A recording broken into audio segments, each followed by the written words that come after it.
I welcome you to this topic of ours entitled The Massacre of Karbala, a Historical Analysis.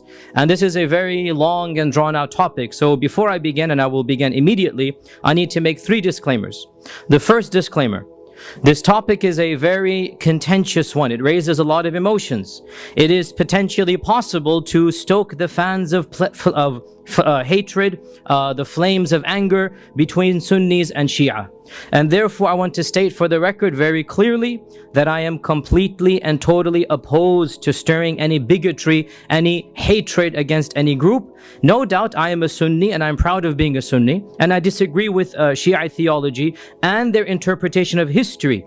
Yet this disagreement that I have, and all of us really have, and they have with us, this disagreement should be kept civil. And it should never lead to violence or anger or hatred.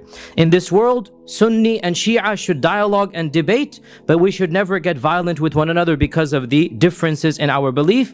And the purpose of this lecture is just to educate, is just to talk about what we as Sunnis believe about Karbala and how we view the incident of Karbala. It's not meant to stoke anger or hatred against any group.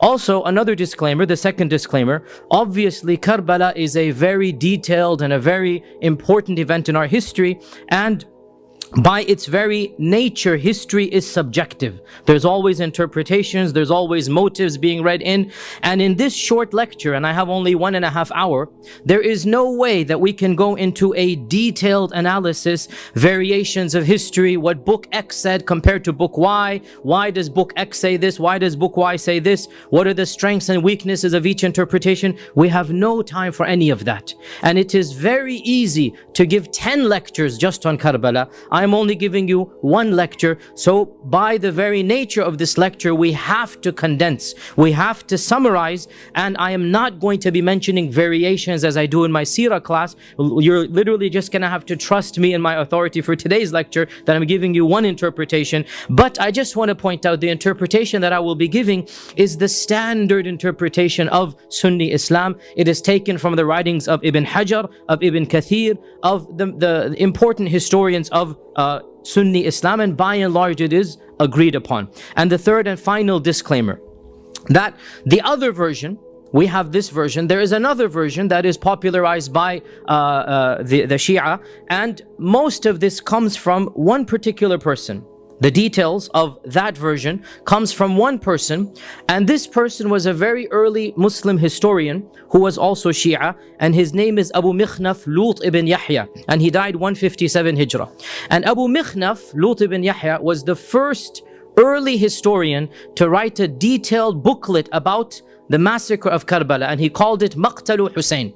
And this booklet, Maqtalu Hussain, became the standard version, full of lurid details, full of a lot of things that allegedly took place. And from our perspective, this author and his book are not authoritative. All of our scholars have said that this person is not somebody that can be trusted in narrations, because he theologically is inclined towards the other group, and therefore he has a version of events that we do not agree with, and we will not really be concentrating on that version of events. As I said, our version will be by and large Ibn Kathir and Ibn Hajar and the standard Sunni historians. Now, we begin our talk, and I want to begin by mentioning what is our perspective with the Ahlul Bayt, with the family of the Prophet sallallahu alaihi wasallam.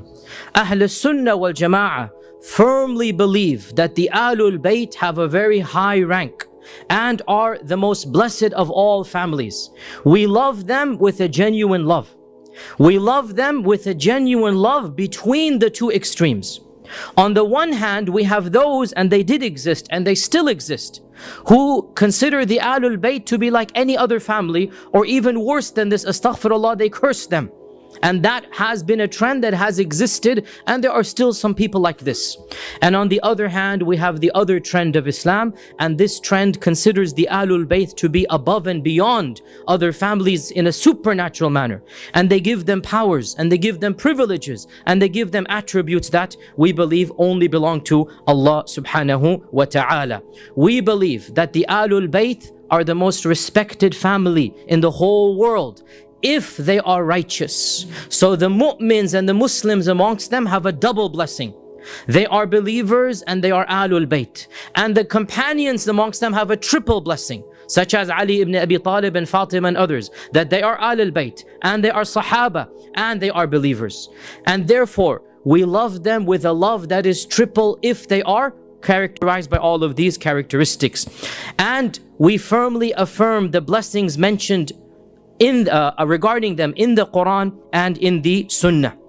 And as for the Quran, Allah says in the Quran, إنما يريد الله ليذهب عنكم الرجس أهل البيت ويطهركم تطهيرا. That Allah wants to purify you of any filth, O Ahl al-Bayt. And Allah wants to cleanse you a good cleansing. This is in the Quran. And in the Hadith, we firmly believe that the Prophet ﷺ called Fatimah and Ali and Hassan and Hussain, and this is called the Hadith of the cloak, Hadithul Kisa. And this is in our sources and we believe in it. That he called Ali and Fatimah and Hassan and Hussain and he put them under a cloak. And he said, "Oh Allah, these are my Ahl Bayti, these are my family." So we affirm this and we say that they are the most blessed family. And we firmly believe and we implement what our Prophet ﷺ said, as narrated in Sahih Muslim, that he said to the Sahaba and those after them, أُذَكِّرُكُمُ اللَّهَ فِي أَهْلِ بَيْتِي, that I remind you by Allah and by the rights of Allah for the rights of my family. أُذَكِّرُكُمُ اللَّهَ فِي أَهْلِ بَيْتِي, أُذَكِّرُكُمُ اللَّهَ فِي أَهْلِ بَيْتِي. He repeated this 3 times. So we love them with a love that is above and beyond any other family love. Abu Bakr as-Siddiq radiyallahu ta'ala anhu, he said to Ali ibn Abi Talib, "I swear by Allah, I would rather be kind and generous to the Ahlul Bayt than to my own family." Abu Bakr as-Siddiq said, "I would rather be kind and generous to the Ahlul Bayt," and he's speaking to Ali, "than to my own family." And Umar ibn al-Khattab radiyallahu ta'ala an, when he wrote down the dawaween, and the dawaween was a schedule of who will get how much money. It was a schedule of stipends. When he wrote down the dawaween, the number 1 category and the highest amounts were to the Ahlul Bayt. And the Ahlul Bayt got more than even he himself got as a salary. The Ahlul Bayt were the number 1 category. And this shows us that the love that Abu Bakr and Umar had for the Ahlul Bayt. And Umar loved the Ahlul Bayt so much that he actually wanted to establish kinship with them. And that is why he proposed to the daughter of Ali ibn Abi Talib. And he married Kulthum binti Ali. There could be no animosity between Umar and Ali when Umar is proposing and Ali is accepting the marriage of his own daughter to Umar. And so Umar married the daughter of Ali, and one of the reasons he gave, he said, "I wanted to have some relationship with the Ahlul Bayt." So we are Ahl Sunnah wal Jama'ah. We love the Ahlul Bayt with the genuine love. And this has been the position of all Sunni scholars of Islam. Ibn Taymiyyah says, "Min usuli Ahl Sunnah," of the fundamentals of Ahl Sunnah is to love the family of the Prophet sallallahu alaihi wasallam. But we also say that if a person is not righteous, if a person is sinful, then it doesn't matter what his bloodline is. His sins are one thing and his bloodline is another, and a person's bloodline will never save him from the consequences of his own deeds. And we base this on what our Prophet Muhammad sallallahu alaihi wasallam said. Hadith is in Tirmidhi, that man abta bihi amaluhu lam yusri'hu nasabuhu, whosever's deeds pulled him back, his blood will not push him forward. Whosever's deeds pulled him back, his blood will not push him forward. So we say that just because a person is of the descendants of Ahlul Bayt, it doesn't make him an angel. It is possible that some of the Ahlul Bayt will commit sins, and those sins they are responsible for. And historically this has been the case, and to this day there are dynasties and there are lineages that claim to be Ahlul Bayt, and some of those claims are valid. And we see these people have sins and they have good deeds. Just because a person belongs to Ahlul Bayt does not make him an angel. He can be just like, and she can be like any Muslim with good and bad. When they're righteous, we love them with the double love. When they are other than that, then we say Allah Azza wa Jal will take charge of their affair. Also, there is a fundamental difference between the definition of Ahlul Bayt for us and for the 12er Shia. As for them, primarily the Ahlul Bayt really is the descendants of Fatimah. That's really what they concentrate on, the descendants of Fatimah, Hasan and Hussain. As for us, We say the Ahlul Bayt, no doubt, is Hasan and Hussein, and they are the gist of the Ahlul Bayt, the crux of the Ahlul Bayt, but the Ahlul Bayt is broader than them. We have many categories of Ahlul Bayt, and first and foremost, by the testimony of the Quran and the Sunnah, the wives of the Prophet ﷺ are inside the Ahlul Bayt. The very verses that talk about Ahlul Bayt in the Quran, that you Ahlul Bayt, the very context is about the wives of the Prophet ﷺ. Ya Nisa an-Nabi, Ya Nisa an-Nabi, Ya Nisa an-Nabi. And Allah says in the same surah, His wives are their mothers. So the wives are from the Ahlul Bayt. Fatimah and Hassan and Ali and Hussein are the gist, the kernel, the main part of the Ahlul Bayt. And we also affirm this. But we also affirm Aqil, the cousin of, or the brother of Ali, and Ja'far, the brother of Ali, and their children are Ahlul Bayt. And we also affirm Abbas, the uncle of the Prophet, and his descendants are Ahlul Bayt. For us, all of these lines are Ahlul Bayt, and we are not allowed to give charity to any of the Ahlul Bayt out of respect to them. We do not give zakat to any of the descendants of Fatima and Ali and Ja'far and Aqil and Abbas. All of these descendants for us are Ahlul Bayt, and as for them, they do not really consider the descendants of Abbas to be Ahlul Bayt, and others as well. There's a lot of rivalry between the the Shia to Ali and the Ahlul Abbas for historical reasons. For us, the Ahlul Abbas are also Ahlul Bayt. Now, as for Hussein ibn Ali, and he is the subject of our talk today. Hussein ibn Ali was born in Shaban of the 4th year of the Hijrah, less than 1 year after Hassan was born. Hassan was born in Ramadan of the 3rd year, and barely had Fatima become cleansed of the delivery when she became pregnant again with Hussein. So Hassan and Hussein are less than a year apart, and there are many ahadith that our Prophet ﷺ praised Hassan and Hussein. And with regards to Hassan and Hussein, the Prophet ﷺ said, Hassan and Hussein are the leaders of the young men of paradise, Sayyida Shababi Ahlil Jannah. And once he hugged the both of them, and he said, Huma rayhanatayyah min ad-dunya. Hassan and Hussein are my two sweet flowers, fragrances of this world. Rayhanatayyah, they bring me comfort, they're sweet, they're blessed. These are my two blessings in this world. And we affirm for them all that the Prophet ﷺ affirmed for them. Hussein was born in Medina, and he lived in Medina until Ali became Khalifa. And when Ali became Khalifa, he moved to Kufa. So Hussein moved to Kufa with him. And Hussein witnessed the two battles of Jamal and Siffin along with his old brother Hassan. And then Ali was assassinated, as you know, by the Khawarij. When Ali was assassinated, Hassan was given the oath of allegiance by the people of Kufa. And Muawiyah was given the oath of allegiance by the people of Syria. For the first time in the Muslim world, there were two Khalifas. Hassan on the one side and Ali and Muawiyah on the other. And Muawiyah and Hassan were about to go to war again, but Hassan resigned. Hassan, after 6 months, he resigned, and he did not want any further bloodshed, and so the Ahlul Bayt returned to Medina after Hassan's resignation, and Hussein moved to Medina, and he lived there until the death of Muawiyah in 60 AH, in 60 after the Hijrah, and Yazid coming to power, after which Hussein left Medina. So Medina, Kufa, Medina, and then he left Medina. And we'll talk about his leaving once we get to Yazid and how he came to power. There is no doubt that Hussein was greatly respected in his lifetime by all of the companions. Abdullah ibn Amr ibn al-As was once sitting in the shadow of the Kaaba, and he saw Hussein coming, and he said, "This man is the most beloved man on earth to the inhabitants of the heavens. There's nobody more beloved to those up there than this man." And this is coming from Abdullah ibn Amr ibn al-As. Now, let's talk a little bit about Yazid and the coming of power to Yazid before we get to now the problems between the two. We are all aware vaguely, even though many of us have not studied this in detail, that towards the end of the time of the Khulafa al-Rashidun, civil war broke out between the Sahaba. And more Muslims lost their lives in this civil war in Jamal and Siffin than all of the Muslims who had participated in Ghazu against the Kuffar.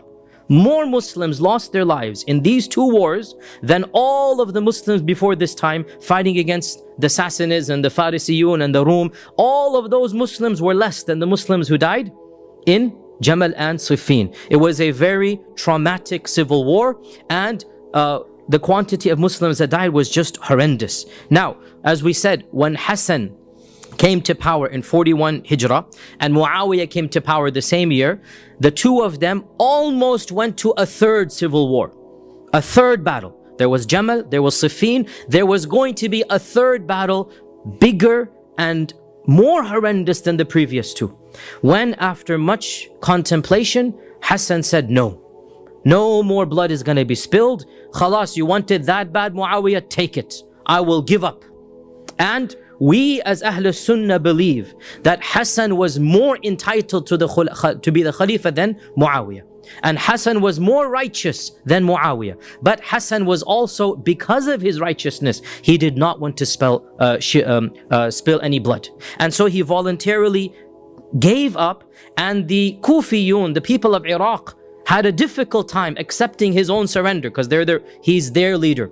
But he managed to quell them down, he managed to calm them down, and with a great deal of difficulty, the people of Iraq grudgingly decided to khalas, throw their towel in with the rest of the ummah, and Hasan retired peacefully to where?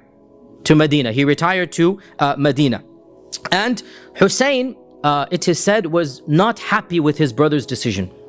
And he expressed this, but Hasan calmed him down and said this is better for the ummah, and out of respect for his older brother, Hussein did not do anything while his brother was alive. And he also lived a quiet life, and Hasan died in 50 AH. 50 after the Hijrah, Hasan passes away in Medina. Now, after the death of Hasan, Yazid ibn Muawiyah was nominated by his own father to become the successor. And who is Yazid and who is Muawiyah? Yazid ibn Muawiyah ibn Abi Sufyan ibn Sakhr ibn Harb ibn Umayyah, right? The Banu Umayyah. And the Banu Umayyah and the Banu Hashim were the most elite of the Quraysh. And even though they were cousins, there was also, as always the case between cousins and brothers, some type of rivalry between the two. And this is known throughout the seerah, and that is why when the Prophet ﷺ conquered Mecca, he made the house of Abu Sufyan one of the most noble houses, to give the honor to the Banu Umayyah, to give them the izzah that they wanted.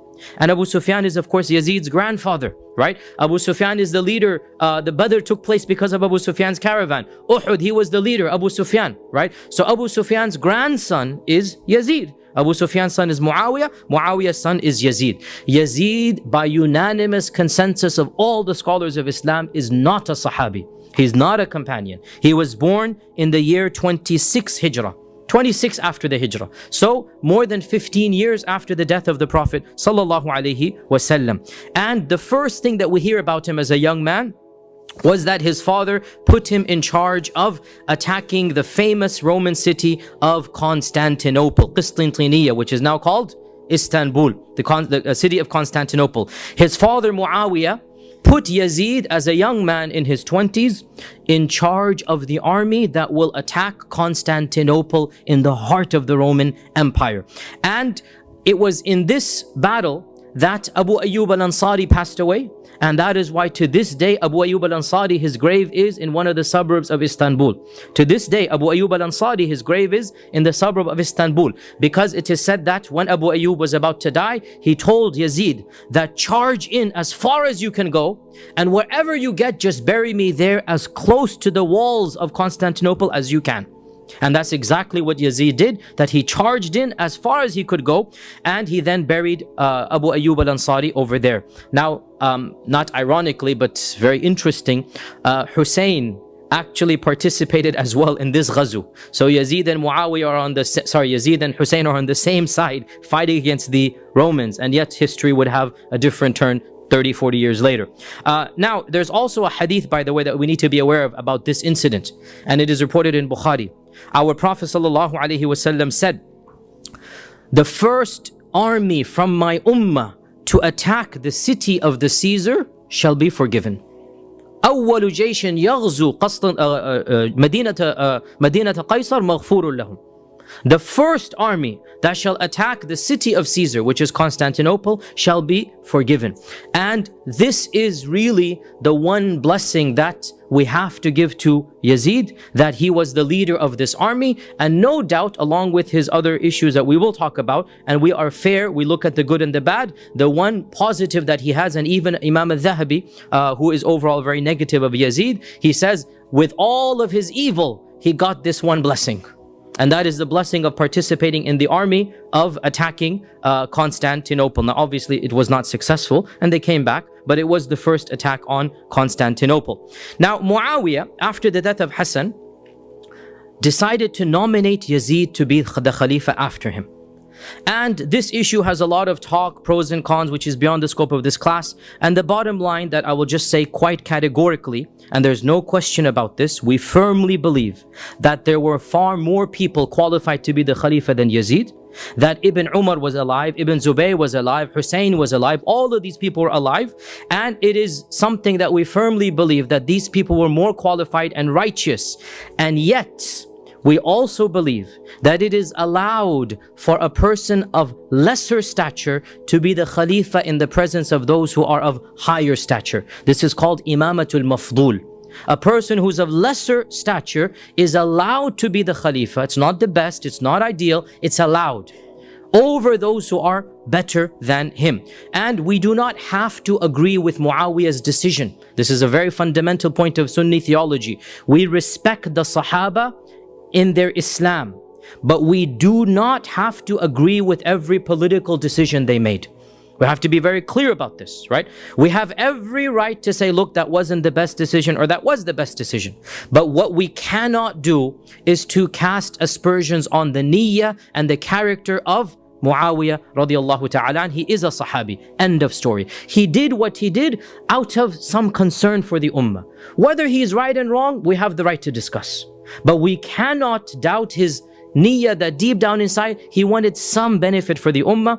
And of what the benefits he wanted, which are pretty obvious, he has witnessed the worst civil wars that were caused because of politics. He wants to close this chapter. And so he says, Khalas, let there be no more fighting. My son shall be the Khalifa after me. And he reasoned to himself, if Hasan can become the Khalifa after Ali, and Hasan and Ali are father, son and father, well then, why can't I? And that's his reasoning, but we don't have to agree with it, but we must give him the benefit of the doubt. This is what our religion requires of us, that the Sahaba, by and large, we must consider them to be people who loved Islam and loved the Prophet and are not traitors, but we do not have to agree with their political decisions. The goal was unity, the goal was avoiding bloodshed, and Muawiyah felt, if I nominate my son, nobody can then go to civil war. And so in the lifetime of Yazid, while he's alive, Muawiyah is alive, Yazid's alive, Muawiyah announces, every one of you must agree that after I die,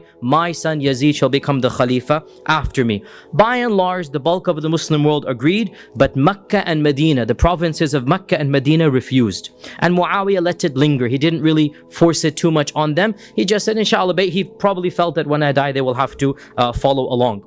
And in Mecca, there was Abdullah ibn Zubayr, the son of Zubayr ibn al-Awwam.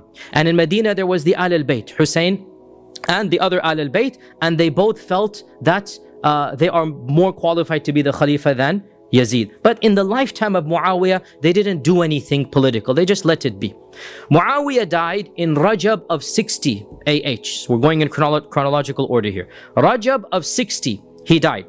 And there were three people that the ummah was looking at to see what are they going to do.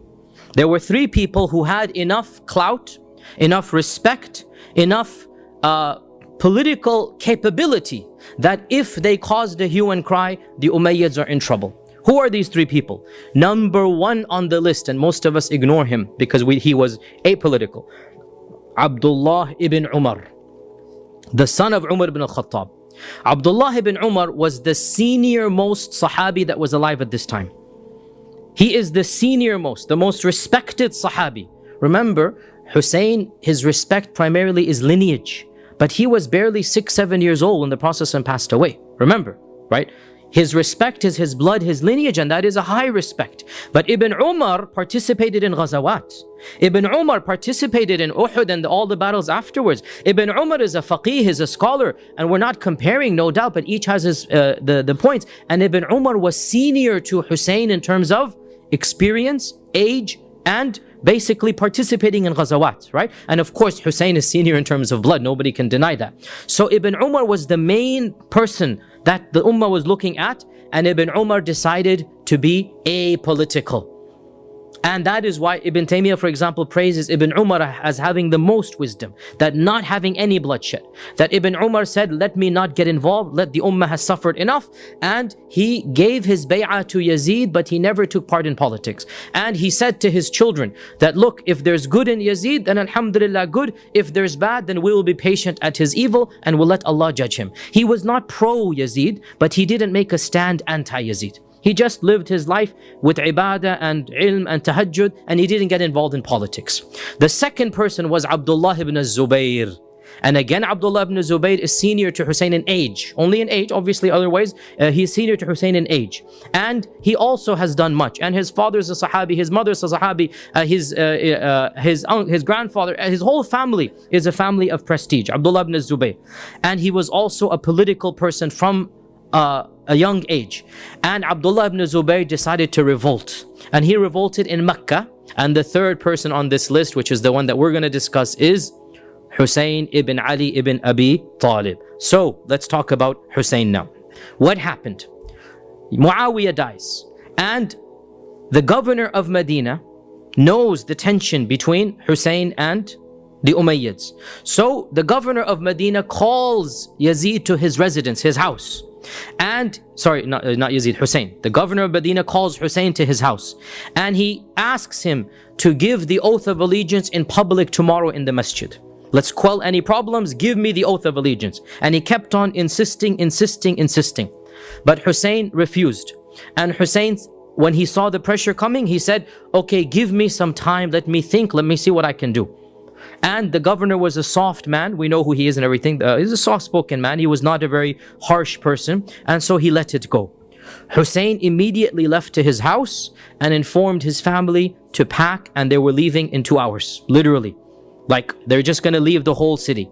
And the same night, Hussein, along with the immediate family, left for Mecca in the middle of the night.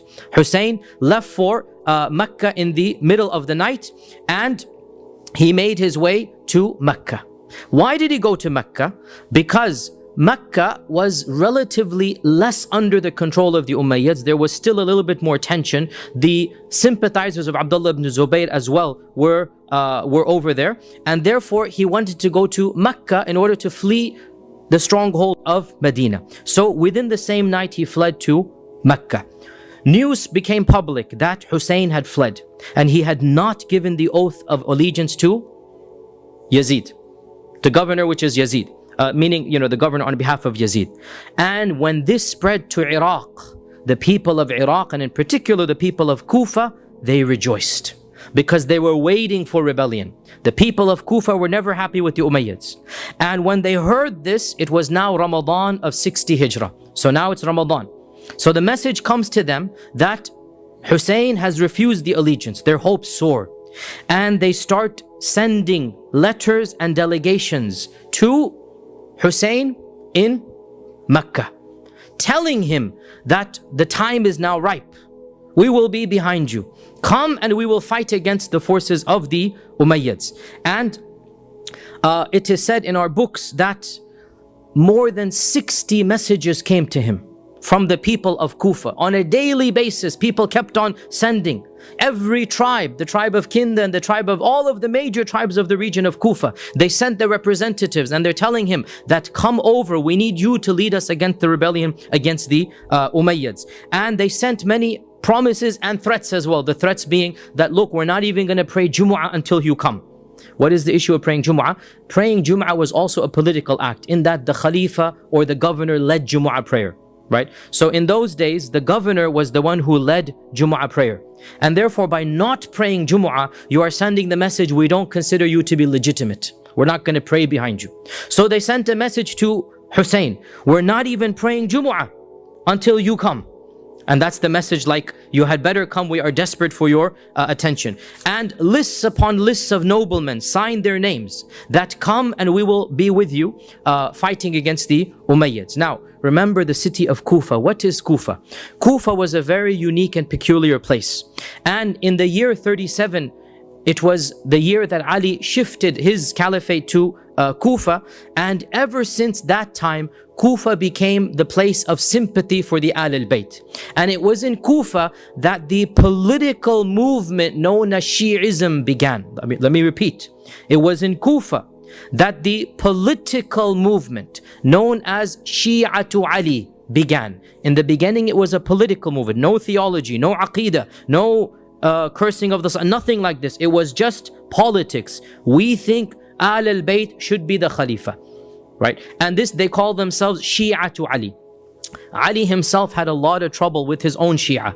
And there are many recorded conversations and many expressions of frustration from Ali himself, that you're not doing what you can. There's a lot of, you're not listening to me as well as you should. And there's a lot of akhbar about Ali's own tensions with the people of Kufa. Now, as we had said, when Hassan when Hassan resigned, when Hassan resigned, the people of Kufa were not happy and they wanted rebellion. But Hassan calmed them down.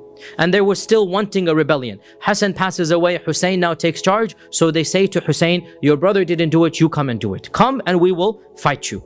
So a fight with you, behind you, against the Umayyads. Now, Hussein, after getting all of these rasail, all of these letters, he decided to send his cousin to check out, is it really worth it for me to go?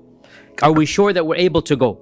And he sent his cousin, Muslim ibn Aqil ibn Abi Talib. So Aqil is his older brother, is his uncle, older uncle. And Aqil is, of course, the brother of Ja'far and Ali, right? Ja'far Ali Aqil. Aqil is his brother, the brother of Ja'far and Ali. So the son of Aqil, his name is Muslim. So Muslim ibn Aqil is the first cousin of Hussein. Clear? So he sends one of the Ahlul Bayt, he is an Ahlul Bayt, and he says to him, check out, is Kufa ready or not? Are they really serious about this or not?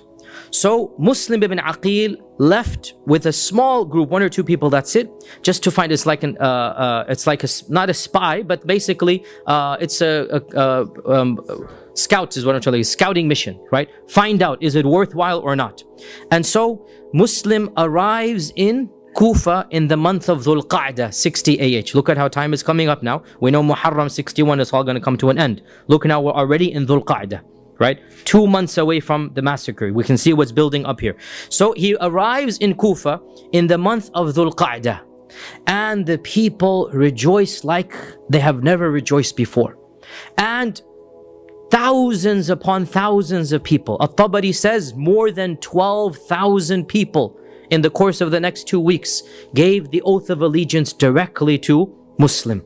And when you give the oath of allegiance, this basically means, khalas, we are with you. End of story. No matter what happens, you are our leader. They gave the oath of allegiance to Muslim on behalf of Hussein, basically, that we're on the side of Hussein.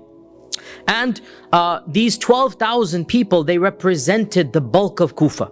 Over 30-40,000, so because each one is representing a mini tribe. So every person who shakes the hand, there's 10 people, 15 people behind him. You get the point here, right? This is how they would do the bay'ah, that the leader or the elder would come and give the bay'ah. So the bulk of Kufa, 30-40,000 people, have now claimed that we are with Hussein.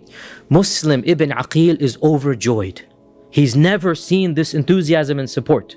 And so he writes back a letter that you can sense his excitement. And he writes to Hussein that all of the people of Kufa are behind you. So as soon as you get this letter, do not delay, come immediately. He's excited. He's seen all of this.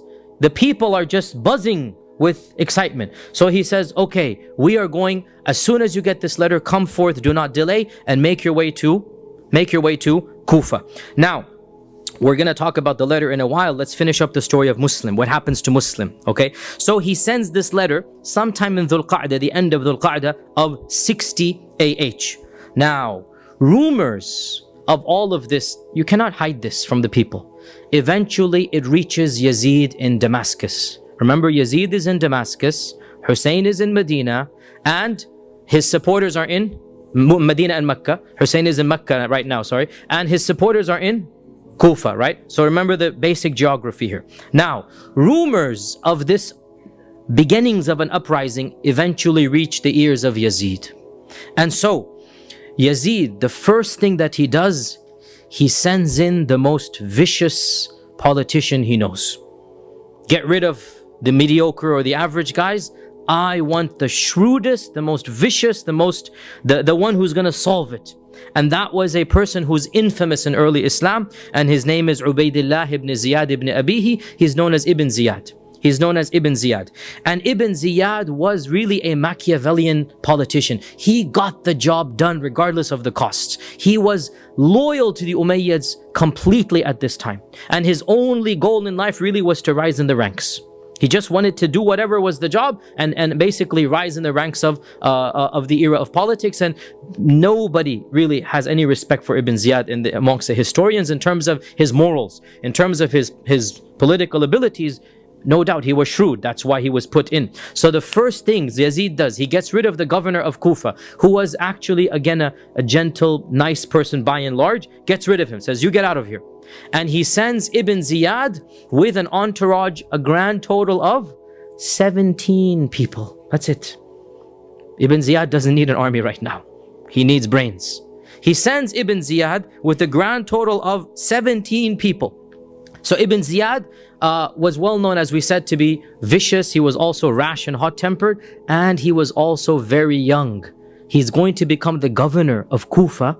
And do you know how old he was? 28 years old. And young men, generally speaking, are very rash.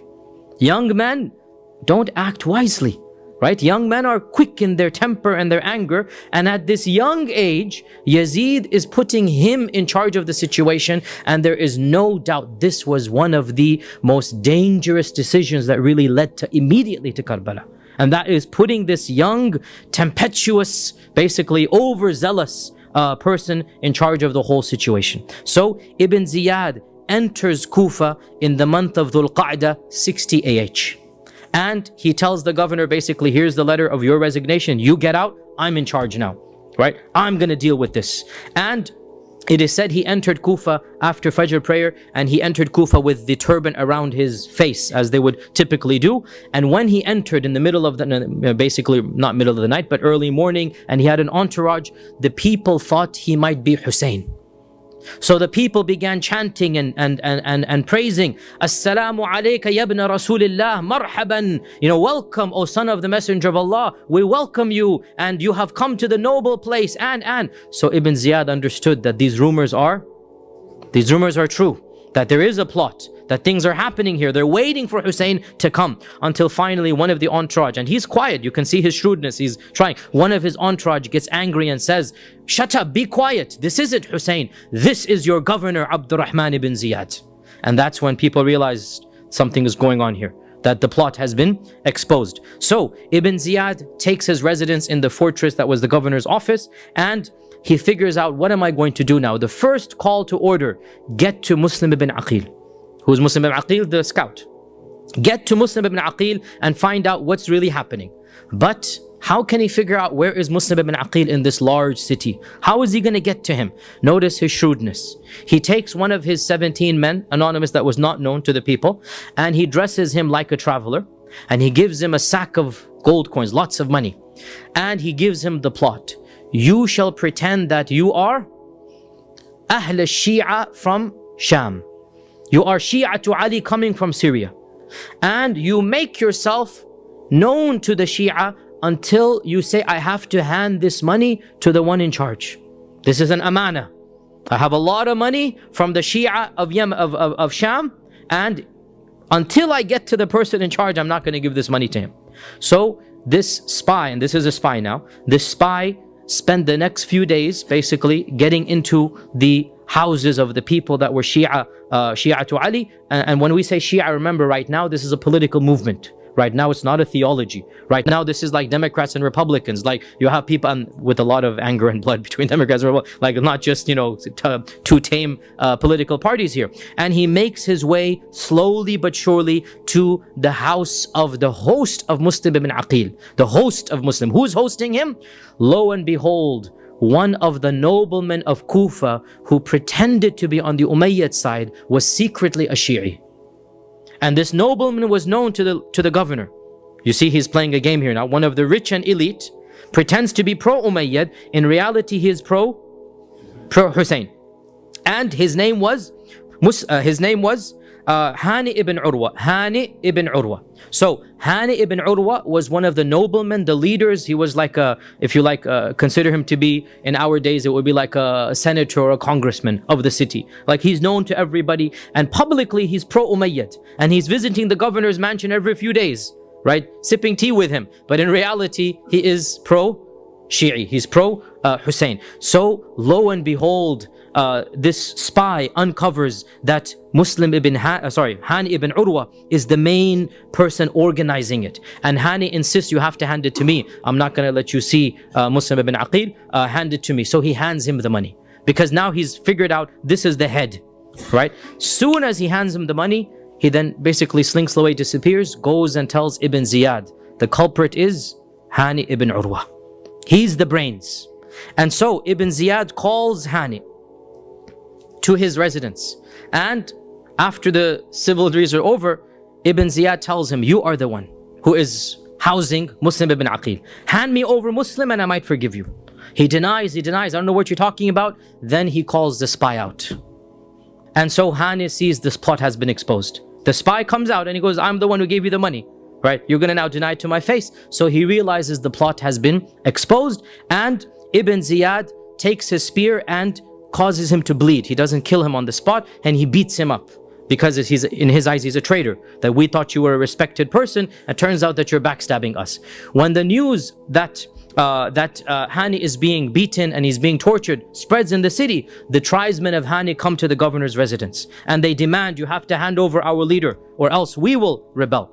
And Ibn Ziyad negotiates with them and he says, no, I have no intention to harm him. I'm just finding out where is Muslim ibn Aqil, and we're not going to do anything to him. Don't worry. So he calms them down and the tribesmen go back.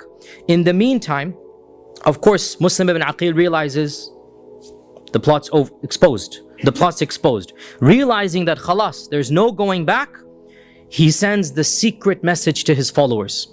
There's a secret code that had been put into place, because again, realize and one of the reasons why later on Shia believed in this thing called taqiyya and hiding and whatnot, they really did go through political repression.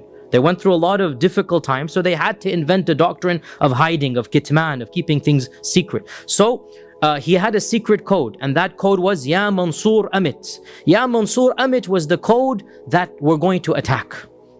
Come to arms and come prepared for battle. This was the secret code. So when he realizes that Hani has been imprisoned in the house of the governor Ibn Ziyad, he sends forth the cry. Now remember, 12,000 had given him bay'ah by their hand. 40,000 of the city was technically behind him. Well, when the cry comes out, a semi-respectable 4,000 come forth. Out of the 12,000 that actually gave the bay'ah, 4,000 come armed to the hilt, ready for battle. And that's still okay, 4,000 against a small entourage of Ibn Ziyad, you might actually get somewhere. So these 4,000 come forth and they agree they're going to march to the fortress, the battle. They're going to free Hani and they're going to kill Ibn Ziyad. Now, Muslim ibn Aqil comes with his entourage of 4,000 and they camp outside the gate of the fortress. Ibn Ziyad, the shrewd politician that he is, he assesses who is out there, which tribes are out there. And from every one of the tribes that he sees, he finds a sympathizer in his own group and he negotiates a deal with them to cut off one tribe after another, right? You realize the Arabs at that time were tribes, and every tribe is going to follow its leader. And so what he does is he works out with every single tribe, what do they need that they're going to not support Hussein and the Shia or the uprising against him. And slowly, and so much so, Al-Tabari and others, they mention, he even used mothers and fathers against their children. That he sent the mothers in to say that Come home now. Can't you see there are so many people? Don't worry about it. I don't want to lose you. It's emotional blackmail. And the fathers also said to their sons that, what are you going to do when the Syrians arrive with their troops? Are you going to die in battle? For what cause? Come home now. So he used whatever means that he can, and one by one, and in front of his very eyes, Muslim ibn Aqil's eyes, people began deserting the army until within that day, beginning in the morning at 4,000, by the time Asr comes along, less than 70 men are left. From 4,000, and again, remember, they are leaving in droves because Muslim ibn Ziyad is negotiating with every tribe. And he's sending them bribes and he's doing whatever he can. You stop and I'll give you this. You remove your men and I'll give you that. And with a little bit of bribes, they all dispersed. And by the time Muslim ibn Aqil prays Maghrib, barely 30 people prayed Salah behind him. And when he turned around and darkness has fallen, from 30 it is now 10.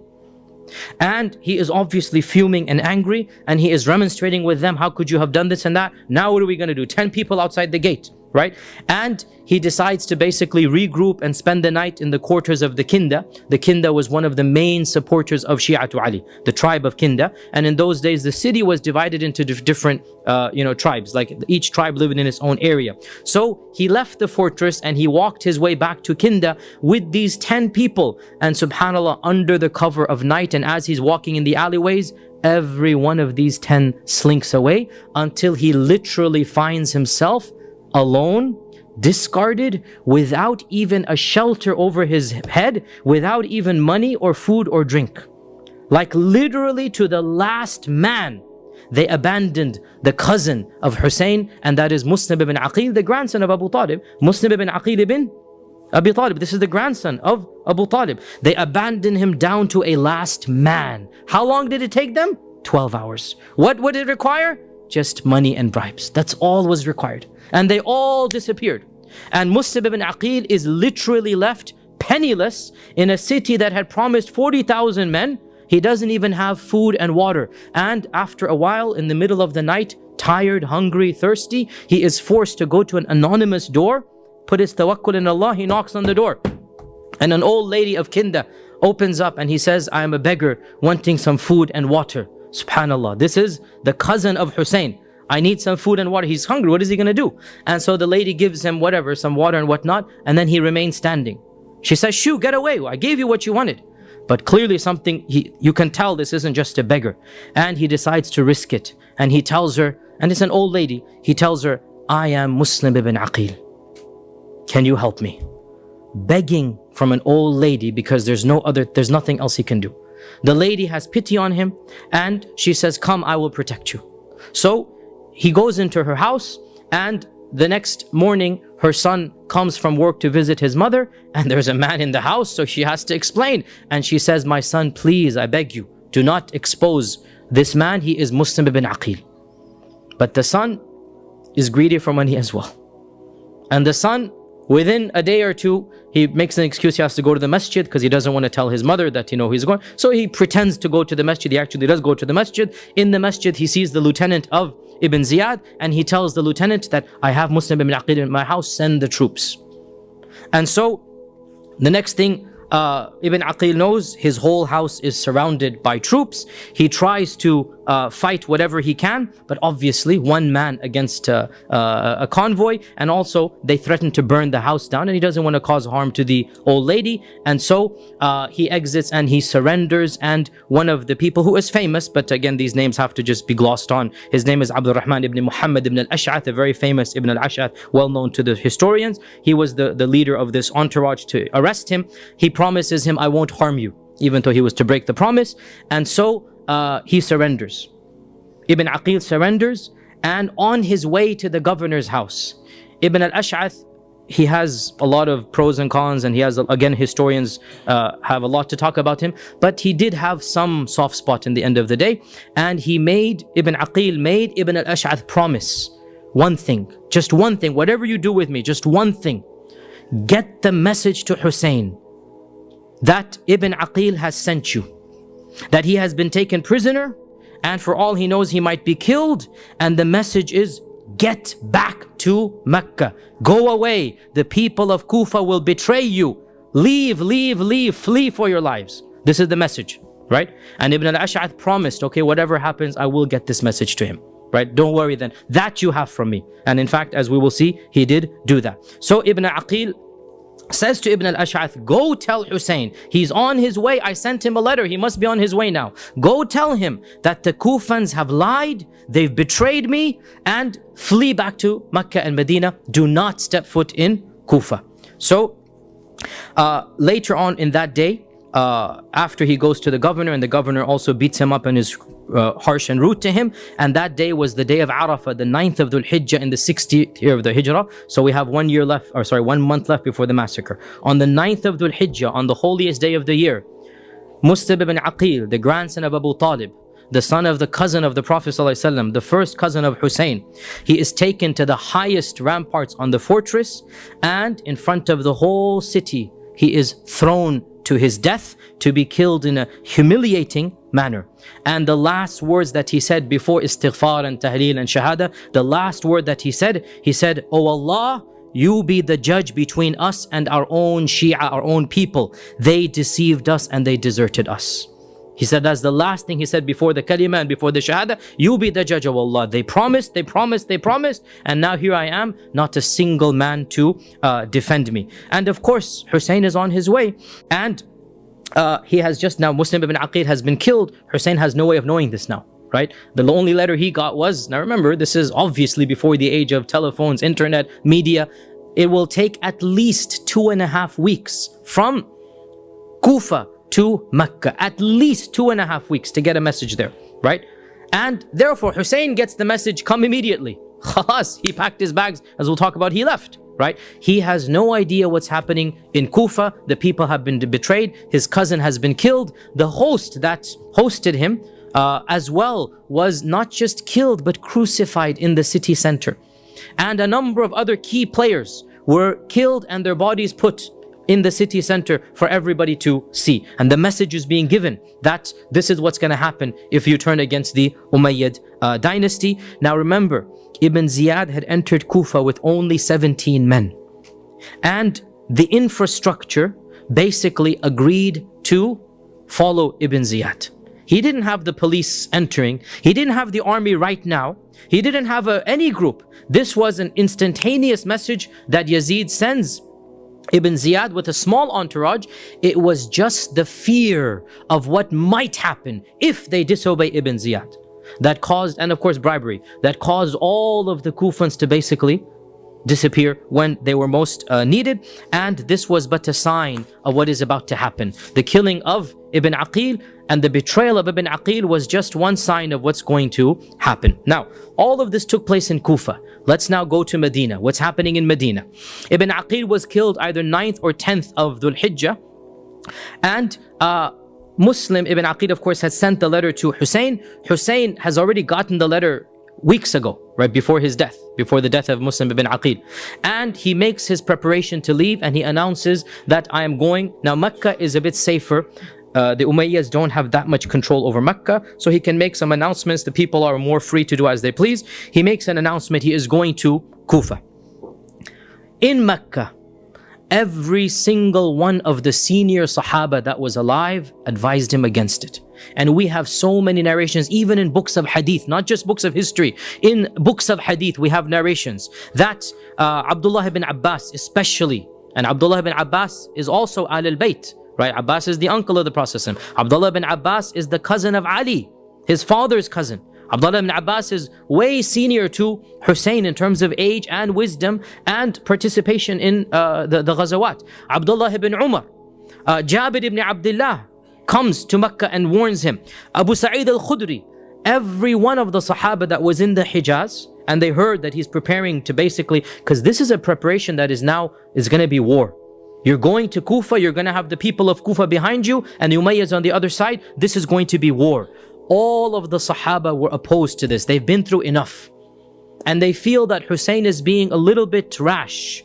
That he was young when Siffin and Jamal took place. He's not old enough to realize the dangers or whatnot. Hussein, calm down. Hussein, this is not the way to go forward. You're going to cause destruction. You're not going to bring about any good.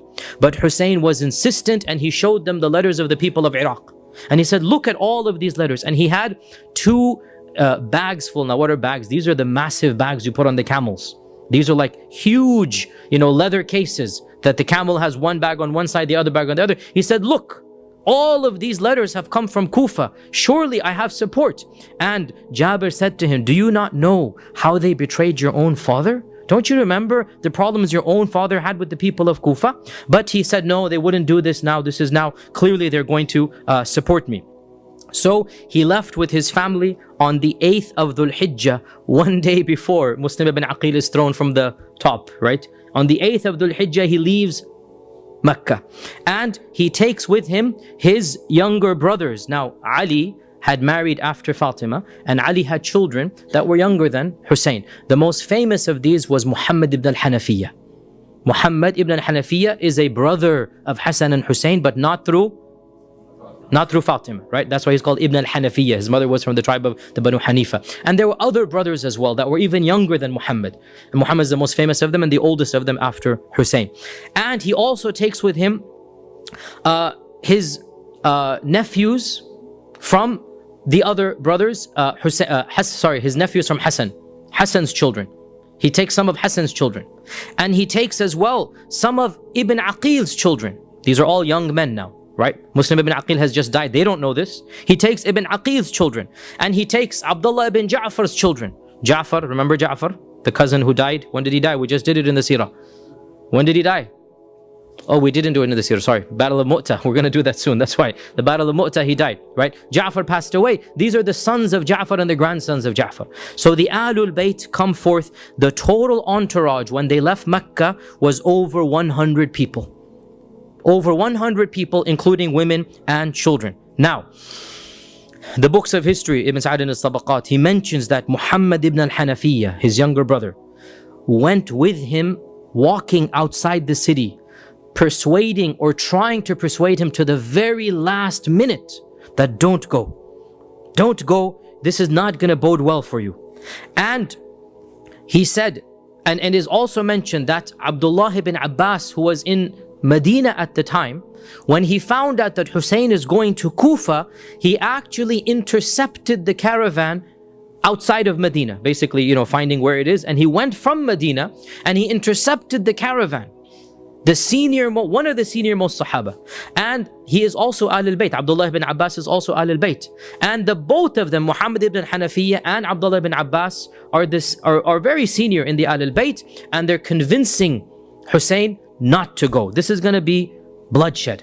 And Hussein answers the both of them with a phrase that clearly shows what he has in mind and what his intention was. And that is, I would rather die elsewhere than to open up the door for the haram to become an area of bloodshed. Meaning what? If he remains in Mecca, they'll come to Mecca. And so out of respect for Mecca, I don't want a civil war to take place in Mecca. I would rather die anywhere in the world than open up the haram to become bloody, right? And so out of respect for Mecca, but he has his mind that he wants to try to get to the power, but he doesn't want to open it up in the haram. So he goes, even if I die, that's fine. I'm not going to die in Mecca and cause bloodshed in Mecca. And as we said, Ibn Abbas, even Ibn Umar, others of the Sahaba. In fact, Ibn Umar, who was, as we said, the senior most companion alive. Abdullah ibn Umar is the most respected Sahabi alive during this incident. Ibn Umar tracks him down on the way. And Ibn Umar says to him something very profound. And this is mentioned in our books of Hadith, Ibn Hibban and others. This isn't a Hadith book. It's not even in the books of Seerah. It's also there, but it's also in Hadith books. Ibn Umar says to him, the very final thing, when he's given up all hope, he says, okay, khalas, let me tell you a hadith I heard from the Prophet ﷺ, and I've never told anybody this hadith before. You're the first person I am telling. Now, this hadith is known to all of us, but when he said it, it wasn't known to him, right? Now we all know this hadith. What is this hadith? He said, when the Prophet ﷺ was on his deathbed, Jibreel came to visit him. And Jibreel gave him the choice. If you want this dunya, you shall have it. And if you want the akhirah, you shall have it too. we know this hadith that right at the end of the life of the Prophet, Jibreel allowed him, do you want to live longer and get the dunya, or do you want to meet Allah subhanahu wa ta'ala, right? We know this hadith, right? And of course, what did the Prophet choose? To meet Allah subhanahu wa ta'ala. He doesn't want this dunya. Then what did Ibn Umar derive from this? Ibn Umar said, and you are a part of the Prophet bid'ah, you are the grandson, right? So when the Prophet chose the akhirah, he chose for you, basically, right? And so you will not get any share of power, because the Prophet said, I don't want the dunya, I want the akhirah. And you, Ya Hussein, are a part of him. So when he chose the akhirah, you guys are not meant to be kings. That's what he's telling him, right? You are not meant to be kings. Now, he didn't say the word king, but he said, but you shall not share any matter of that, meaning of power, and Allah has only turned it away from you to give you something better instead. Meaning, it is for your own benefit that you are not kings. And wallahi, this is so true, brothers and sisters. We believe this, that when you are a king or a ruler, politics always makes people unpopular. Politics, nobody likes politicians. This is a general rule, right? Politics brings about sab and shatam and ta'an and this and that. And the Ahlul Bayt should be preserved from that. The Ahlul Bayt are above this. The Ahlul Bayt are righteous and pure. And so Ibn Umar is saying, you are not meant to become kings. You're meant to be righteous people. Allah has meant something higher for you. Don't go. And so he's trying to convince him to the very last. And then he said to him, and as for the people of Iraq, don't you remember the treachery they gave to your own father? Have you forgotten? Now, the treachery they gave to Ali is beyond the scope of this class. You should just realize that Ali always complained about the people of Iraq and, the problems that he had with them. But he still refused to listen. So everybody has told him it's not a wise idea, including his own brother, Muhammad ibn al-Hanafiyyah. And that is why Muhammad ibn al-Hanafiyyah refused to allow any of his own sons to go. Muhammad ibn al-Hanafiyyah, none of his own sons went to help Hussein at what happened at Karbala, because he thought this is not a wise decision, right? And the point here is very clear, brothers and sisters, and that is, contrary to what the other group says, it's not a black and white issue. It's not a black and white. It's not that you're either on this side or on that side. We are on the side of Hussein in that we love him. But we say this decision wasn't in the best interest of Hussein or of the Ahlul Bayt or of the Ummah. We are not on the side of Yazid. If anybody, we're on the side of Ibn Abbas and Ibn Umar, right? That don't like Yazid. This is our position, as I'll come to the end. Yazid, astaghfirullah, is not our hero. La hawla wa la quwwata illa billah. But Hussein, we love him, but we say his emotions got the better of him. And it would have been better for him and the Ahlul Bayt if he listened to the other Ahlul Bayt, the senior Ahlul Bayt, such as Ibn Abbas, or the senior Sahaba, such as Ibn Umar. Nobody can accuse Ibn Abbas of being pro-Yazid. Nobody can accuse Ibn Umar of being pro-Yazid, but they were also anti-khuruj of Hussein. They weren't anti-Hussein. They were saying this isn't the best decision. Nonetheless, he refused and he persisted to go forward. And when he comes close to Iraq, he sends a messenger to the people of Kufa that basically, guys, I'm coming, right? Be ready, I am coming. Now, Ibn Ziyad is now back in Kufa. He is waiting for Hussein to come. And anybody who's entering the city is being monitored extra now, right? Now, Hussein has no idea that Ibn Ziyad is in charge even. He still thinks the old governor is in charge. Hussein has no idea that Ibn Aqil has been killed. Hussein has no idea the plot has been exposed. He's in the middle of the desert. He's going there. Who's going to send him a message? As of yet, nothing happens. So he sends a messenger. The messenger is caught by the forces of Ibn Ziyad and executed. Now the messenger doesn't return. He sends a second messenger. Again, because Ibn Ziyad is on the prowl. Once again, this messenger is caught and is executed. But this second messenger, he actually manages to get the message to the people that Hussein is just coming. You had better prepare yourselves. And how does he do this? As a brave man, that he too was taken to the height of the tower to be thrown away.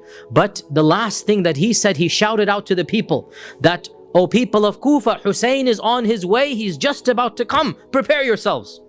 So he's still hoping that they might do something, right? So on his way down, basically, he warns them that Hussein is on his way and prepare yourself. Now, eventually, Hussein is very close to Kufa, and it is here that finally Ibn al-Ash'ath's messenger reaches him. Who's Ibn al-Ash'ath? The lieutenant who captured Ibn Aqil, right? He was faithful to this one request. Even though he killed him, he was still faithful. He made him promise that you must send Hussein. So finally the message reaches Hussein, and the whole episode is now in front of his eyes. Ibn Aqil has been killed. Your followers have, the main leaders have been crucified in the compound, in the middle of the city, and none of the Kufans has supported Ibn Aqil, and you have been betrayed. And the message from Ibn Aqil, flee and go back to Mecca. Do not step foot in Kufa. And he is persuaded now to abandon. Very close to being now. Khalas, there's nobody in Kufa to do it. But now the dialogue begins in his own camp. And remember, Muslim ibn Aqil's own sons are a part of the group. Now their father has just been killed, and they want revenge. And they say, we are not going to go back. We are going to avenge the death of our father. And while this is going on, another person in the party remarks that, oh Hussein, you are not like Ibn Aqil. When the people of Kufa see you, there's no way they would abandon you. You are the Sibt al-Nabi, you are Ibn Rasulullah, Ibn Rasul meaning metaphorically, grandson. You are. And so, the anger of the death of Muslim ibn Aqil and the encouragement of this other crowd, and wallahi, it makes sense, I mean really, if you think about it from his perspective. Now, what is really key here for us as Sunni Muslims, in contrast to the Shia, their interpretation, we do not believe that Hussein marched to a suicide. We believe Hussein really thought he would win. You see the difference here, right? From the Shia perspective, they say Hussein knew he was marching to his death. But we say no. Hussein genuinely believed that when he got to Kufa, the people would support him. And the people would then fight him against the Umayyads. And he's still hoping, because remember, Kufa is one of the largest cities of the Muslim world at the time, right? We said around 30,000-40,000 people have, proverbially basically supported the uprising of Hussein. So he decides to march forward, and that was of course the mistake he made. He decides to march forward, and Bismillah, let's see if we can get to Kufa. Now, meanwhile, when the people of Kufa hear that Hussein is coming, Ibn Ziyad requests backing and reinforcement. And Ibn Ziyad gets a large amount of troops that were sent to fight one of the Turkish provinces called the province of Daylam, the Daylamites, that they were going to wage ghazu against the Daylamites, 4,000 men. And Ibn Ziyad intercepted them, and he got permission from Yazid that I need them against Hussein, right? So these people were not sent from Damascus to fight Hussein. They were sent to fight the Daylamites, the Turkic group up east and northeast, right? They were sent to fight a Turkish group northeast. And he got permission, northwest. It is northwest from Kufa. Northeast or northwest? I don't remember whether it's northwest. Yes, northwest. You're right. Northwest. Yes. Daylam is northwest. You're right. So the point being, northwest, northeast, they weren't sent to fight Hussein. Their niyyah was to fight the Daylamites. And he got permission to intercept this large group of troops and use them to basically threaten Hussein. So Hussein basically makes his way to Kufa, and it is in the plains of Karbala where these 4,000 men intercept Hussein, right? These 4,000 men intercept Hussein. Now, Karbala is literally, metaphorically, a stone's throw away from Kufa. It is very close to Kufa. These days you can drive between Karbala and Kufa, a short drive. It's not something that is a far away distance. So Hussein makes his way basically to a stone's throw outside of Kufa. And on the 3rd of Muharram in the year 61 Hijrah, this is when the forces of Ibn Ziyad intercept the small entourage of Hussein.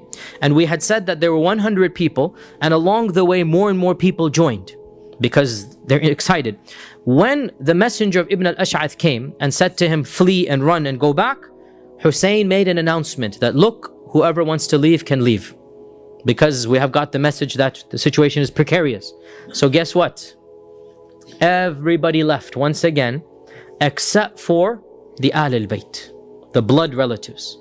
Once again, everybody basically left, And so they moved down once again to probably around 70 or 80 people at this point in time. And the leader of the army that was sent to Daylam, the leader of the army was Umar ibn Sa'ad ibn Abi Waqqas. So Sa'ad ibn Abi Waqqas, the famous Sahabi, right? His son is Umar. Now Umar is not a Sahabi, so whatever he didn't do, it has nothing to do with the Sahaba. His father died a long time ago, and this has nothing to do with his father. His father and him are basically two separate people. This is Umar, the son of Sa'ad ibn Abi Waqqas. And Umar is the military commander, so we need to now keep the hierarchy here. The governor is Ibn Ziyad. The military commander, Umar ibn Sa'ad ibn Abi Waqqas, Umar ibn Sa'ad. And from the books of history, at least from our version of events, Umar ibn Sa'ad, he was reluctant to basically trap Hussein and continue doing what was ordered to be done, but he also didn't stand up and say no. And so this makes him really guilty in his own way, but he wasn't the one encouraging. He basically was, as they say, the loyal soldier, that he tried his best, but he, in the end, did what he was told, and what he was told to do was obviously very wrong to do. Nonetheless, Umar ibn Sa'ad intercepts the entourage of Hussein, and this takes place on what day? 3rd of Muharram, 61 AH, right? Now, contrary to the other reports of the Abu Mikhnaf and other reports that the siege lasted for 40 days and Ali was starving and thirst and whatnot, these are, exaggerations that really are very, they're very painful when you hear them, but there's no authenticity to them. The actual siege lasted 5 days. 6 days max, right? The actual siege was not drawn out for weeks and weeks. It's not even possible if you calculate it out. It's not even possible to have a siege that long, knowing that Ali left Medina, Hussein left Medina at this time. He would have reached Karbala at that time. It's not even possible for a siege to last for 40, 50 days at this point in time. The siege, it's not even a siege. It's basically they're stopped and they're surrounded. Call it a siege in its own way, but they're stopped and surrounded on the 3rd of Muharram. Umar ibn Sa'ad sends a messenger to Hussein. Why have you come? Why have you left Mecca? And Hussein says, I have come at the invitation of the people of Kufa. And here are their messages. And he has those 2 big bags of hundreds of messages. Here are their messages that I didn't come of my own accord. They don't want the Umayyads. They have asked me to be their leader, and I have come to be their leader. Honest. This is Hussein. He's not going to astaghfirullah lie or be a coward. He told them the truth. They don't want you. They told me to be their leader, and I'm here to be their leader. And he said to Umar that, and he sees the situation is tense, he says that, look, if they no longer want me, if they have abandoned me as I have heard, then I will abandon them and I will go back as well. Let me go back now. Now that you surrounded me, I don't have an army to fight you. Let me go back. So Umar ibn Sa'ad sent a messenger to Ibn Ziyad. Now again, this message is going to take half a day, less than half a day. Go back to the city, come back here. And Ibn Ziyad sends the message back that tell Hussein, tell Hussein, he must come to me in the palace and give me the oath of allegiance on behalf of Yazid. So Ibn Ziyad is arrogant beyond reason. Now, very clear point here. This took place probably on the 3rd of Muharram itself, maybe even the 4th of Muharram, right? It is impossible that a message would have come from Kufa to Damascus and Yazid, and then Yazid sends a message back about what to do. What we believe is that the main culprit of this entire episode is Ibn Ziyad. This is the main culprit, that Ibn Ziyad acted impulsively, and we'll talk about Yazid in a while, and he insisted, you must bring Hussein to me. Now what arrogance, who are you? You 28-year-old kid. You're going to ask the grandson of the Prophet ﷺ to come humbly to you after he has said no to Muawiyah directly and Yazid directly. Now he's going to come and kiss your hand? Wallahi, this is arrogance.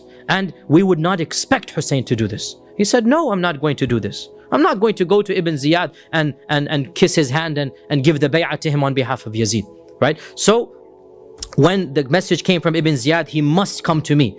Hussein then says to Umar ibn Sa'ad, he says to Umar ibn Sa'ad, look, go back and tell him one of 3 options. I give you 3 options, choose whichever you want. Number 1, let me go back to Mecca. Khalas, okay. I wasn't able to get the people of Kufa. Let me go back the way I was. Okay. Number two, if you refuse to do this, then take me to Yazid directly and I will speak to him directly. Now, this is actually a sign of bravery.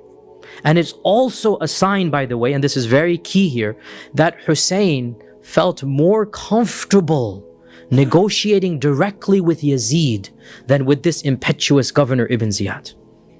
Because Hussein and Yazid have a history. They've known each other, not friends, right? But Hussein and Yazid have negotiated together. Hussein knows Yazid's stance, Yazid knows Hussein's stance. And Muawiyah, his father, had been very careful about making Hassan and Hussein irritated.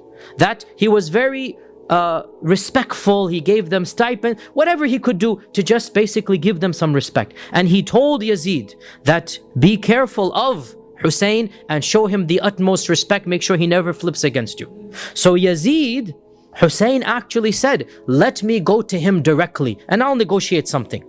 And if he had gone, we don't expect him to have compromised. He would have been firm, but it is our estimation that Yazid would never have killed Hussein directly. This is our estimation, right? And the books of history tend to prove this, as we will see.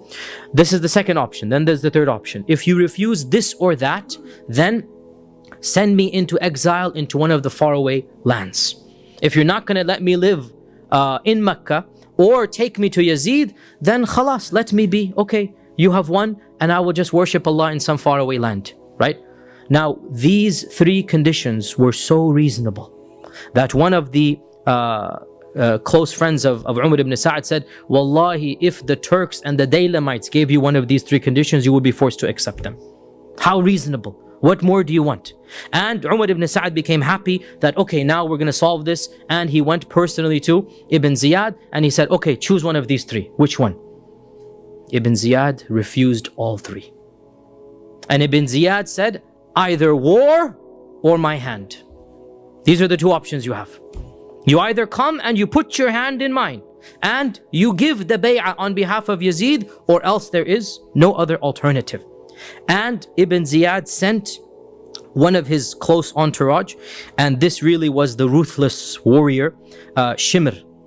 Shimr is his name, that he sent. Shimr ibn Dhil Jawshan was his name. Shimr ibn Dhil Jawshan. And this really, the way that history portrays him, and wallahi every right to do so, as being the barbaric, cruel warrior that he was, bloodthirsty. And we have no reason to doubt this. This is the way he was. That he sends Shimr to basically become the shadow of Umar ibn Sa'd, because Umar ibn Sa'd seems to have a soft spot, right? So he sends Shibr to basically monitor Umar ibn Sa'd, and he sends Shimr that these are the two conditions he had, two options. You either come to me humbly and put your hand in mine, or else there is war. And by the time Shimr comes, this is the 9th of Muharram.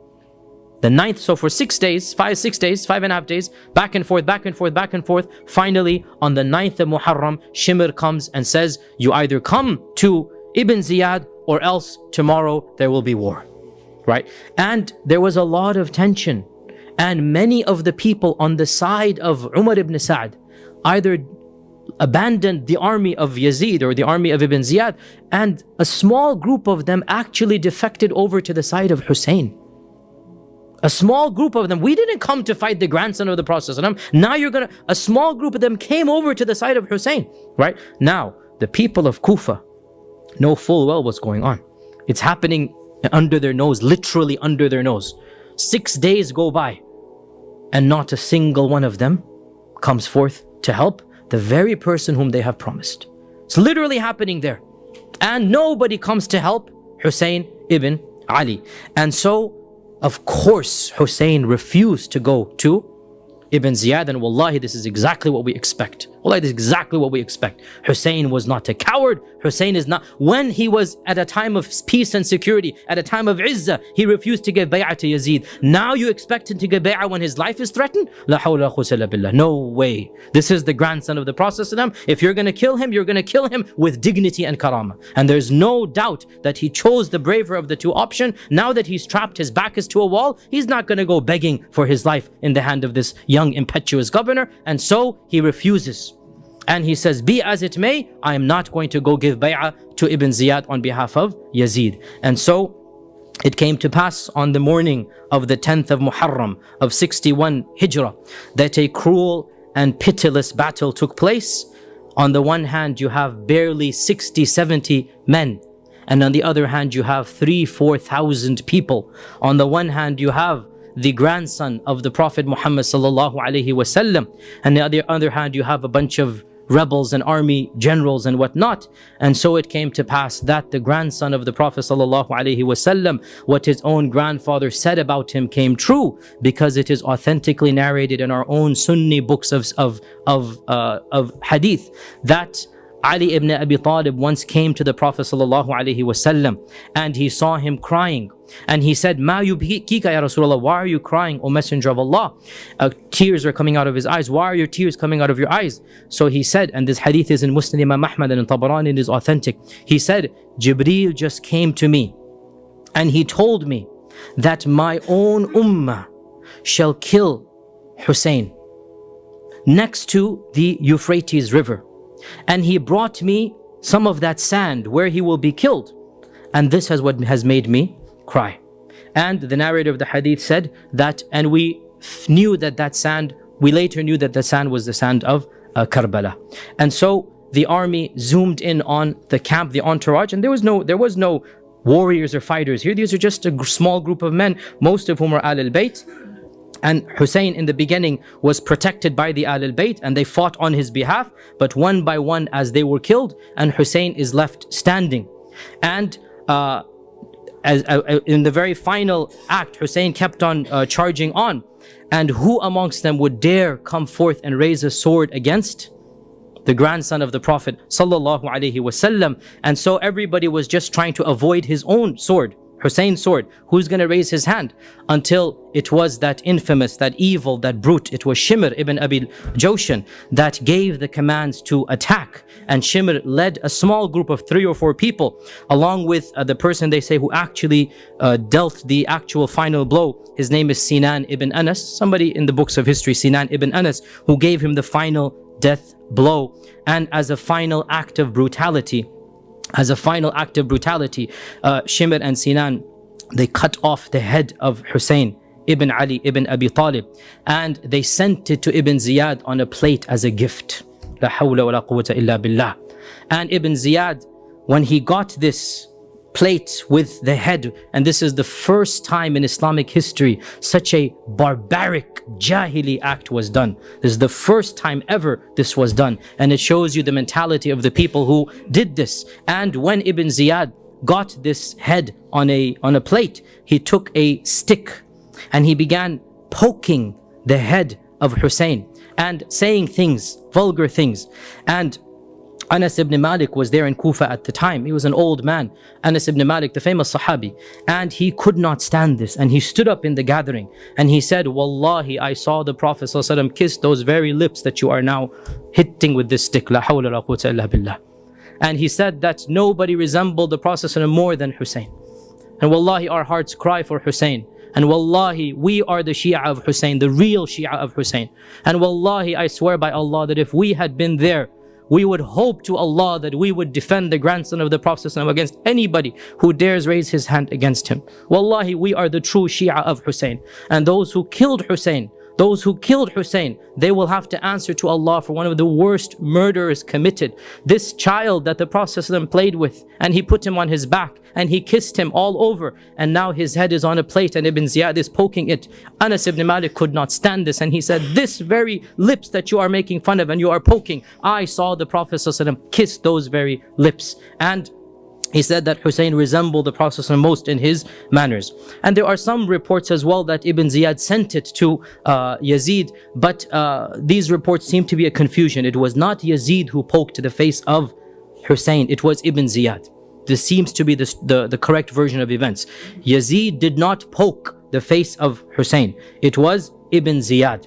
And in total, over 70 people were killed in the party of Hussein, 15 of them Ahlul Bayt, and all of the women and children were protected, none of them were harmed. The only male survivor was the son of Hussein, Ali, known as Zainul Abidin, Ali Zainul Abidin. And the reason why he was saved from the massacre, he was sick with a very high fever, and he was in the tent of the women, and he was just tossing and turning in bed with that fever. And so when the massacre took place, he was actually in the tent of the women, so he was basically then spared. And so the progeny of Hussein to this day goes through Ali Zain al-Abidin, and then matters went on from there. Analysis and brief comments before we conclude. What are some of the effects of this massacre? Many effects. Most importantly, 4 years after the death of Hussein, 65 Hijrah, the people of Kufa, who call themselves Shia to Ali, this is the origin of the term, Shia to Ali, we are the party of Ali. They kept on feeling guilty for what they had done. And in the 65th year of the Hijrah, on the 10th of Muharram, a group emerged from amongst them who called themselves the Tawwabun, were sorry, the repenters. And they made it their duty to extract vengeance on those who had killed Hussein, and they said they're going to kill everybody who participated in the massacre of Hussein. And on their way to Syria to kill Ibn Ziyad, they passed by Karbala. And of course, the body of Hussein is most likely buried in Karbala. And they spent the whole night lamenting and crying and singing poetry and beating themselves. Why? For having failed to protect Hussein when Hussein needed their help. And with this incident, we can mark the beginnings of theological Shi'ism. Up until this point in time, Shi'ism is a political movement. Political. They don't say that the Ahlul Bayt are this and that. They don't say that Abu Bakr, no, all of this is not there. It's just Umayyads versus Ahlul Bayt. And these are pro-Ahlul Bayt and anti-Umayyad. That's it. With this incident, slowly but surely, theology got added into it. And, the issue of making the descendants of Ali into imams and into, figures that we consider to be above and beyond what is our Sharia says, this began after the death of Hussein. With the death of Hussein is the birth of theological Shi'ism. That from this day on, a theology began to be, devised. And then from there, of course, another turn took place. And this incident, believe it or not, was very similarly repeated. A deja vu took place in 122 AH from the son of Ali ibn al-Hussein, Zain al-Abidin, and his name is Zayd. When Zayd, the son of Ali, the son of Hussein, the son of Ali, the son of Ibn Abi Talib, see the lineage, right? Zayd was once again in Medina, and the people of Kufa promised him the same thing. His older relative said, don't go, don't go, don't go. And Zayd said, no, this time is going to be different. So in 122 AH, Zayd did the same journey from Medina to Kufa. And in Kufa, the people quizzed him, and most of them rejected him. Why? Because they said to him, do you curse Abu Bakr and Umar? Why? Because in Kufa, theology is changing. In Kufa, they're making a theology out of it. And Abu Bakr and Umar become the worst people. So they said, do you curse Abu Bakr and Umar? And Zayd ibn Ali said, Wazirayu Rasulillahi sallallahu alaihi wasallam. These were the wazirs of the Prophet. You want me to curse Abu Bakr and Umar? No, not possible. I am simply against the Umayyads, basically, right? And this shows us the real clash between theological Shi'ism and political Shi'ism. The Ahlul Bayt were Shia politically, not theologically. And the Shia of Kufa became Shia, what we call Shia. The irony of ironies, when Zayd came, they rejected their own Imam as being too Sunni, basically. They rejected their own Imam, that you don't curse Abu Bakr and Umar, how can we fight behind you? So they did not fight behind him, and the Umayyads came, sorry, the Abbasids this time, not the Umayyads, the Abbasids came, and the Abbasids massacred Zayd, and this was the beginning of what we call Zaydi Shi'ism. Zaydi Shi'ism is a different branch of Shi'ism. It is still strong and powerful in Yemen. The only country in the world where you have Zaydi Shia is Yemen. And you have the Ithna Ashari Shia, which is the Shia of Pakistan and Bahrain and Iran and Iraq. This is 12er Shi'ism. You compare the doctrines of Zaydi Shi'ism with 12er Shi'ism, and you see the reality between political Shi'ism and theological Shi'ism. Zaydi Shi'ism respect Abu Bakr and Umar. Zaydi Shi'ism does not curse the Sahaba. Zaydi Shi'ism don't consider the Imam to be infallible and there's one Imam and Allah. All of this is not there in Zaydi Shi'ism, right? Zaydi Shi'ism is the real Shi'ism of the Ahlul Bayt. There's no theology that the 12 or Shi'ism went a whole different way. And that's the story beyond the scope of this. The final point, and it will take 5-10 minutes, the final point. Who is to blame? Who is to blame for the massacre of Hussein? The Sahaba that were alive at the time, they knew exactly who to blame. The companions squarely placed the blame on the people of Kufa. The number one culprits were the very people who claimed to be the partisans of Ali.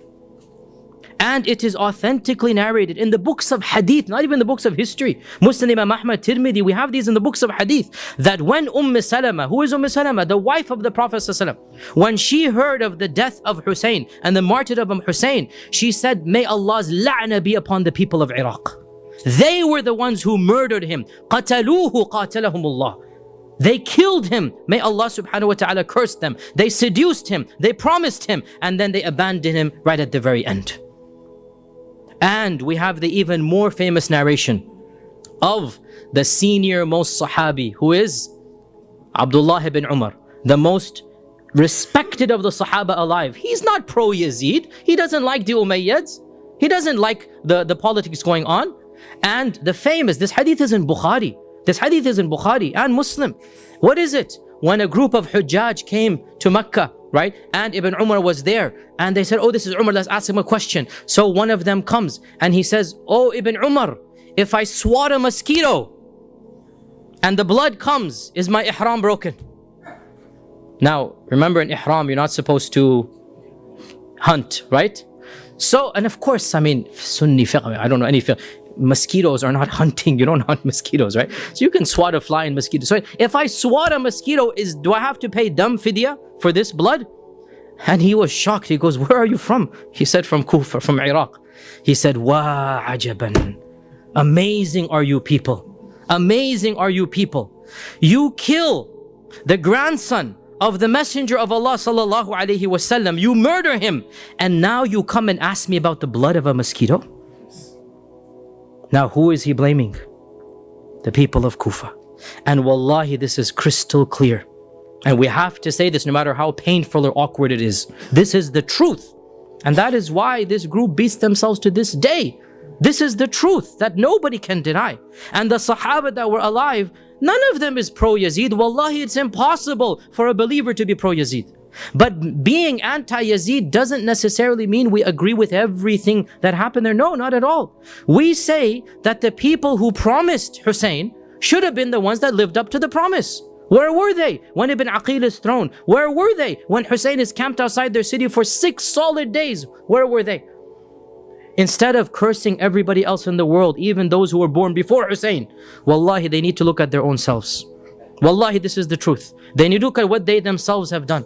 And their betrayal and their cowardice and the fact that they were bribed so easily from what they promised him.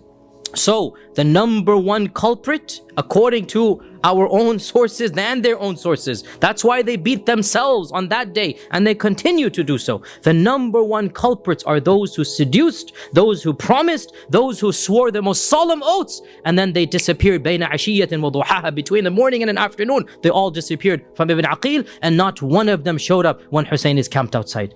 These are the people, instead of cursing those who were born before Hussein, wallahi, they need to look at themselves and what they have done. That's number one. Okay, they're cowards. They're traitors who betrayed Hussein. Okay, but they didn't pull the trigger, as we say. They didn't fight with the sword. So who then is the one who is guilty of the blood? They're guilty of cowardice and betrayal.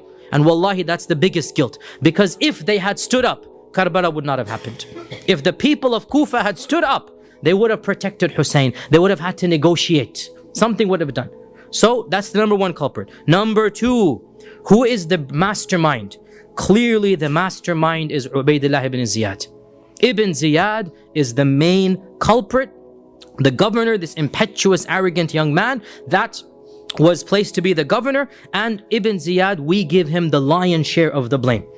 And there is no doubt, It is clear even in his own lifetime that Allah punished him. His whole lifetime was just uprisings and intrigue and backstabbings until he died a miserable death. The forces of Mukhtar al-Thaqafi, another internal uprising, he was killed by the forces of Mukhtar. And notice the irony of ironies, and this is sunnat Allahi fi khalqihi. His own head was decapitated, and his head was brought in front of the people of Mukhtar on a plate, and it was shown just like the head of Hussein was shown to him. And this is in Sunan at-Tirmidhi. This isn't Tirmidhi, not even the books of history. And they say when the head was brought in front of the majlis, everybody was terrified. Why? Because out of nowhere, a snake came into this grand audience and made its way straight into the head and went into the nose and resided in the skull of Ibn Ziyad. This isn't Tirmidhi. It's not even the books of history. Sunan at-Tirmidhi mentions that the head of Ibn Ziyad was punished in this way in front of the people to see.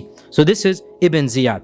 Ibn Ziyad is the brains, but he didn't actually come to the battle. Ibn Ziyad is the brains and he has the lion's share. And if he wasn't so stubborn, then might have taken another turn. Who gets the lion's share of the physical blame? No doubt the leader of the army, Umar ibn Sa'd. We accuse him of being a coward to Ibn Ziyad. From the books, it seems he was very reluctant. He tried his best to get out, but when push came to shove, he didn't get in the way. And when Umar ibn Sa'd was a little bit too cowardice, as we said, Ibn Ziyad sent Shimr. So Umar ibn Sa'd, we don't say he's innocent. He could have done something, but whatever got in the way, and he didn't really get between them. So there is some share on him. But when it comes to the actual sword and the blood on the sword, there is no doubt that it is Shimr ibn Dhil Jawshan, Shimr, and then they say Anas ibn Sinan is one of his thugs as well that was with him. These were the two people that really, and along with 3-4 other people that are mentioned, some of them by name, but it was Shimr who charged forth, the first person to raise his sword and go towards Ibn Rasulullah. Everybody else was respectful. Everybody else, who's gonna raise the sword against Hussein, right? It was Shimr who did that and charged, and when he charged, his 3-4 thugs basically charged with him, and him along with Anas and the 2-3, they're the ones who killed him. So all of these are guilty. Okay, we went down. We need to now go up. And with this we conclude. We need to go up. We went down. Ubaydullah ibn Ziyad and Umar. And how about up? Who's the one? Where does the buck stop? Yazid. Yazid ibn Abi Sufyan. What is our position about Yazid ibn Abi Sufyan? There's a whole spectrum of opinion. Yazid ibn Muawiyah, Yazid ibn Muawiyah ibn Abi Sufyan. There's a whole spectrum of opinion within Sunni Islam. And there's not one unanimous consensus within Sunni Islam. You have those within Sunni Islam who curse him by name and call him a kafir. And they say he is the worst person to ever have existed. And let us also be honest here, and it really saddens me to say this, but we also have the opposite extreme. We have those to this day, they make every excuse for Yazid. And they make him out to be a righteous man who circumstances were beyond his control. And they try to exonerate him from every single crime that he is accused of. And wallahi, this is bordering on the fitna called Nasibism. This is beyond the scope of this class, but this is ridiculous. You're gonna say Yazid was innocent? The buck stops there. Yazid was in charge. Yazid was the boss. Yazid sent Ibn Ziyad. We cannot overlook this fact. Now, therefore, in my humble opinion, and this is the position of Ibn Hajar and Al-Dhahabi and Ibn Kathir and Ibn Taymiyyah, this is the standard moderate Sunni position. This is what I believe as well. I believe, it's up to you to take your own position, and I'm following here Ibn Hajar and the majority of scholars, that Yazid takes a share of the blame, but he did not intend for Hussein to be killed. He sent the ruthless guy to be ruthless with anything less than actual murder. He didn't tell Ibn Ziyad to kill Hussein. But here's the flip side now. We're not exonerating him. When the death of Hussein came to him, he did not punish a single person for that. And had he really been that sorry and that angry, he would have made an example of Ibn Ziyad and Shimr and Sina. He would have done something. But he didn't lift a finger. And the fact of the matter, therefore, is that there is no doubt that Yazid takes a good share of the blame. And this is really what the majority of Sunni scholars said as well, that it is narrated in our books that when the news of Husayn's death reached Yazid, he said, I did not command you to kill him. I would have been content with the allegiance of Kufa and you could have left Hussein alone. You didn't have to force him into this, either this or that. As long as the Kufan people were not with him, that's all that I wanted, basically, right? And historically, this makes sense. Hussein was surrounded by Ibn Ziyad on the 3rd of Muharram, and he was killed on the 10th of Muharram, 7 days. It is impossible to get a message to Yazid and back from Kufa to Damascus. What is to be done? Impossible. There is no way Yazid could have known the details. There's no way Yazid could have had an input in what happened. But when he found out what happened, neither did he do anything. Ibn Taymiyyah says, Yazid did not order the killing of Hussein, nor did he show happiness on this. Even though he showed sadness, still he did not support Hussein, nor did he exact any revenge or punishments on those who killed Hussein. And this is historically true. That he said shouldn't have happened, I'm sorry. He said it, I'm sorry. He expressed regret. But of what use is expression when the guilty culprits go away? And therefore, Imam Ahmad was asked about Yazid. His son asked him, Abdullah. His son said, Oh Abati, oh my dear father, are we supposed to love Yazid? Is it a part of our theology to love Yazid? Listen to Imam Ahmad's response. And does anybody with Iman love Yazid? This is Imam Ahmad ibn Hanbal. Does anybody with Iman love Yazid? So then his son flipped the question. He said, so should we curse him? So Imam Ahmad said, have you ever heard your father curse anybody by name? And so the message was clear. We don't love Yazid. But another person asked him, should we curse Yazid? And he said, it is not sunnah to curse people by name. We curse generically. We should say, Ala la'natullahi ala al-zalimin. So he said, he didn't defend Yazid. He said, curse generically. Ala la'natullahi ala al-zalimin. And leave it at that. And it is not of our methodology to curse people by name. Yazid, the fact of the matter, was a king, a politician, like other politicians, and the blood on his hand is no more or great in terms of quantity. In fact, it is less than the blood of many later kings. But what's the difference? The quality of blood. The fact of the matter is that these uprisings are a common motif of Umayyad and Abbasid times. And people after Yazid killed more than Yazid. But the people that Yazid killed are not your average people. They were the grandson of the Prophet ﷺ. Ibn Taymiyyah says, we are just in this regard. We don't curse him. And he was like the other kings. He had good and he had bad.